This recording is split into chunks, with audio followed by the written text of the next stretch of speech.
Olá, bem-vindo, bem-vinda, o DNA está no ar. Eu sou Fabiana Silbor e hoje vou conversar com Luiz Neto. Ele pode ter ficado muito conhecido porque já foi prefeito de Uberaba, mas além dessa história política, ele vai contar de algumas essências que você vai gostar de saber. Acompanhe. Bem-vindo, muito obrigada por você estar aqui e poder agora se expor para revelar algumas coisas que a gente nunca falou. É esse o desafio. Afinal de contas, nós já batemos papo em tanto bar que é só botar as câmeras no meio e continuar. E continuar, né? Nada mais do que isso, né? Você fez engenharia. Fiz engenharia. E como que foi o seu comportamento de universitário? Rola a lenda que era um menino muito levado. Esse negócio da engenharia, para mim, eu acho que tá no gene mesmo, porque pelo menos minha família dizia que eu queria ser... a minha profissão começava com G, que eu queria ser engenheiro, né? Então, acho que essa coisa já vem da infância. Olha que era outra profissão, hein? Mas a engenharia tá sempre entrando na minha vida e essa época de faculdade é uma época muito boa, né? Uma época que a gente floresce, que a gente vive mais do que os próprios limites percebem. Então eu fui um bom adolescente. É uma carreira linda, né? Como engenheiro tem capacidades assim, né? Talvez seja uma das áreas que mais mostrou à humanidade a evolução do ser humano. Mas eu estou falando essa época de estudante também, né? Que é uma época que você está florescendo em tudo, você está na sua última oportunidade, entre aspas, de ser um pouco irresponsável, mas enfim, também foi muito boa e a engenharia para mim sempre foi um objetivo. E por incrível que pareça, eu fiz uma coisa diferente. Eu comecei a trabalhar no primeiro dia de aula da engenharia. Então, quando eu cheguei no 5º ano de engenharia, eu fui para o Rio de Janeiro. A minha ex-mulher morava no Rio, eu queria ir para o Rio de Janeiro. Cheguei lá com 5 anos de experiência e consegui um emprego, porque como estagiário eu tinha aprendido tanto quanto mais nas obras com os mestres e com os operários, do que a escola, que também ensinava um lado muito mais teórico. Tem então, que ter essa junção mesmo, prática e teoria. Eu diria para todo mundo e recomendaria que a grande questão de uma formação profissional era poder usar o período de estudante e ser um estagiário, porque como estagiário você não tem a obrigação de saber e você tem o direito de perguntar. Então é um momento muito importante para você formar aquele profissional que você só será depois que você formar. É verdade. Tirando a palavra irresponsável que você usou para explicar aquele seu momento, né, de adolescência, ali, de início da juventude... Você acha que perdeu? Você acha que perdeu? Não, porque eu acho que o rebelde você não perdeu. Acho que a irresponsabilidade talvez sim. Na minha opinião, você ainda mantém suas rebeldias assim um tanto quanto intactas, apesar de todos os bastidores que você vivenciou.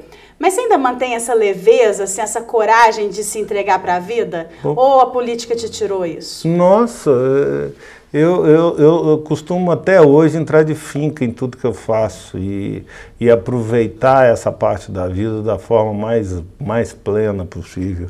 Eu sou um eterno adolescente no sentido de descobrir sensações, sentimentos, oportunidades. Então, acho que com tudo que eu vivi na vida, eu não perdi isso.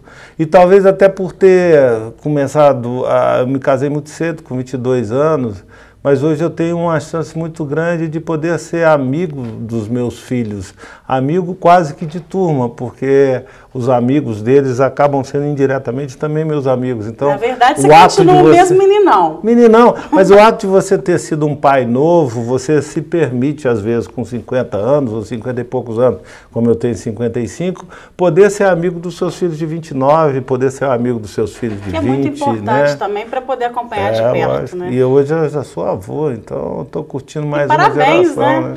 Ser avô também é um presente. É um presente, é uma dádiva. A gente tem muita coisa para falar, o tempo não vai caber tudo. Então, da política, eu quero falar de 2 assuntos especificamente. Quando você decidiu assumir isso, né, que os grupos no entorno apresentaram o seu nome, você estava iniciando nessa trajetória, e aí você veio cercado de muitos bons resultados. E é claro que isso atrai uma parcela da população muito complicada. Gente que aproveita ali do puxa-saquismo para se fazer valer. Como é que você lidou com isso? Você tem na política duas coisas e uma classe muito pequena, mas que esse é o problema da política, que é um pouco da classe política, do dirigente partidário, enfim, daquelas pessoas que de alguma forma têm, uma classe dirigente de alguma forma que chega para te pedir alguma coisa porque ela não conseguiu nos meios anteriores resolver essa coisa, e a grande parte, numericamente, que é a grande parte da população. E essa é muito direta, é muito simples. Falando dessa população, você sempre foi muito conceituado porque é um cara que chega no lugar, cumprimenta todo mundo, abraça todo mundo, não faz assim distinção das pessoas. Quando político você estava sempre ouvindo as pessoas. Isso é um personagem, é um fingimento para manter o perfil político? Não, acho que ainda continua assim.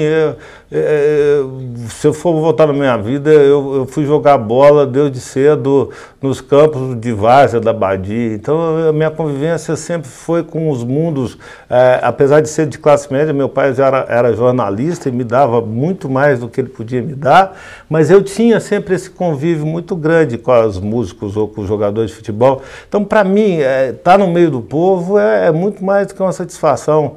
E quando ainda vou nos bairros e alguém pergunta assim, ô Luiz Neto, paga uma pinga, eu falo, pô, eu tô vindo aqui, você não vai pagar para mim? E as pessoas pagam com a maior boa vontade do mundo, porque sabem, acima de tudo, que a presença vale muito mais. Essa também é um pouquinho genética, né? Porque pode ser que aqui a gente tenha uma audiência grande, né? Em muitas cidades da região, muita gente vai lembrar do saudoso, né, e querido Ataliba Guaritá Neto, que foi o primeiro jornalista a fazer com expressão o colunismo social, a trabalhar as identidades das notícias dos bastidores, né? Radialista muito afamado. E ele era assim também, ele era aquele cara que chegava, se eu tivesse um dinheiro no bolso, ele emprestava, ele dava, ele estava sempre um alto astral muito grande. Um segredo mas dele. ele tinha uma coisa que ele me ensinou que eu acho que foi muito importante, talvez isso tenha me levado para a política. Ele era um apaixonado para Uberaba. Uma vez nós estávamos no exterior, uma das poucas viagens que ele pôde ir, eu levei com ele e falei, pai, olha aqui como Paris é linda. Eu falei, maravilhosa, mas Uberaba é melhor ainda. Quer dizer, ele tinha uma coisa que Uberaba era a única para ela e talvez isso tenha sido uma coisa que ele me ensinou. Me conta mais um segredo dele. Vamos lá. Por transitar tanto nos bastidores, você sabe que sociologicamente existe essa rixa entre elite, né, e povão. E ele sempre circulou nos dois mundos, assim, e sempre descreveu muito bem isso. E o que ele te alertava? Que cuidado ele te orientava a ter em relação a lidar com as pessoas que querem talvez usufruir, usurpar? Você sabe o que eu acho? Eu não acredito naquela faço o que eu digo e não faço o que eu faço. Eu sempre acho que a gente aprende no faça o que eu faço. E ele era assim com todas as pessoas, e eu também sou assim naturalmente com as pessoas, porque realmente eu sou assim com todas as pessoas. E entendo que às vezes uma pessoa com menor nível de escolaridade ou com um nível econômico mais baixo, você tem que ter às vezes até muito mais gentileza no trato com ela do que uma pessoa mais esclarecida. Porque uma pessoa mais esclarecida, cabe uma não gentileza de você estar distraído e não passar por ela sem perceber. Uma pessoa mais humilde, ela vai encarar aquilo como uma retaliação. Então, eu acho que talvez uma percepção mais simples possível, que um bom dia ao porteiro tem que ser dado, porque além do alto astral que isso te permite na primeira hora do dia, ele, acima de tudo, é uma coisa importante para as pessoas que estão aí do lado. Tem que dar bom dia, a pessoa está ali, tem que falar, tem que passar e falar bom dia. Não sei de onde que o povo tira que tem que passar direto, como se a pessoa não existisse. Mas nesse aspecto, entenda o seguinte, às vezes eu estou todo dia nas obras, às vezes eu falo bom dia para o pedreiro e não falo bom dia para o engenheiro, porque o engenheiro talvez tenha a capacidade de perceber que ali naquele momento não era tão importante essa questão. Também, né? Porque você sabe que as vaidades são assim, talvez a maior moeda da humanidade. Estou te dizendo que a possibilidade de errar com as pessoas fica menor diante daquele que tem uma possibilidade maior de entender as circunstâncias. E Fabiana, tem uma coisa que eu acho que para mim hoje é fundamental, e talvez depois de, enfim, de ter uma vida de sucesso, inclusive empresarial, eu posso me dar esse direito, que é realmente conviver com as pessoas que me deem alta astral. Eu acredito muito nessa energia. Você se permite hoje conviver com quem realmente você gosta. Quem eu gosto, e quem me traz energia boa, sabe? Isso e nessa fase assim, de tanta alegria, de tanta paz interna, né? De novo, seu nome surge no cenário político. Não é a primeira vez, desde que você se retirou, que eles reivindicam a sua volta. Mas agora com uma força mais evidente. E você, até agora, tem, né, de alguma maneira, se posicionado. O que está acontecendo? Pois é, não, tem um certo movimento, tem partidos que tem. Agora, eu acho que na política tem dois níveis muito complicados. Tem pessoas que são candidatas de si próprio e não é candidato nem do partido nem da sociedade. Tem algumas pessoas que podem ser até candidatos dos partidos e da sociedade, mas não é candidato por si próprio. Eu estou na segunda. Bom, não vou me furtar uma pergunta que eu quero fazer, né, com toda a liberdade aqui que a gente tem dessa exposição na busca do DNA. A gente sabe hoje que o Triângulo Mineiro é um cenário importante economicamente para o Brasil e, quiçá, para o mundo. E aí a gente tem uma preocupação com esse futuro, como que vai se dar todas essas conjunturas. Você tem uma opinião formada sobre como está a qualidade nesse momento na região, não só local, porque me parece ainda tudo muito confuso e eu temo que o futuro não se enquadre naquilo que a gente espera para que realmente se concretize para essa região se tornar o que ela deve ser. Eu de alguma forma até tenho andado numa parte da região, a construtora que eu faço parte está fazendo casas em Frutal, em Araxá, enfim, a gente acaba andando um pouco. Eu sou muito otimista quanto ao futuro do país, eu acho que nós estamos num movimento certo, estamos num caminho certo. Talvez eu gostaria que o país estivesse numa velocidade de desenvolvimento maior do que a que está acontecendo. Mas, de qualquer maneira, eu sei compreender e sei ser um otimista com relação ao futuro. E acho que a região do Triângulo Mineiro não foge um pouco isso, não, tá? Eu acho que a gente também precisa quebrar um pouco essa dissectomia de o Triângulo é separativista, precisamos largar de ver nós como mineiro de uma forma tão diferente e agregar um pouco ao momento que a gente vive e aproveitar as potencialidades, mas eu sou um otimista quanto ao país e ao Triângulo Mineiro também, eu não tenho dúvida que eu acho que a gente vai ter um momento de crescimento efetivo disso. Despojado de todas as máscaras, de todas as intenções, interesses aqui, pronto para mostrar essa essência e o seu DNA.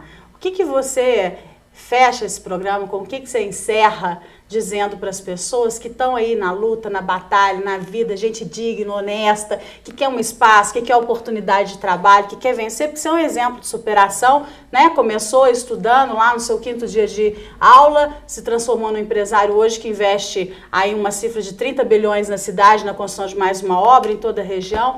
Que exemplo que você deixa, que fala, que você concretiza para as pessoas que querem ser do bem e continuarem a crescer? Eu sou otimista, eu acho que a gente tem que perseguir os sonhos e acho que nós não temos que transitar ou transgredir nossos sonhos nos caráteres mais básicos de ser honrado, de ter a bondade ou de ser honesto.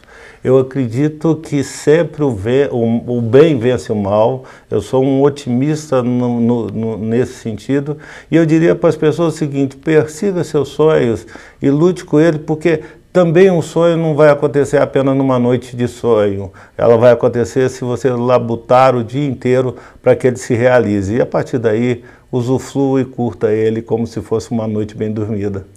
Muito obrigada. Obrigado, foi um prazer. A você em casa também o nosso agradecimento pela sua presença, pela sua companhia. Esteja sempre conosco, suas ideias, suas sugestões, dna@band.com.br. Até o próximo programa.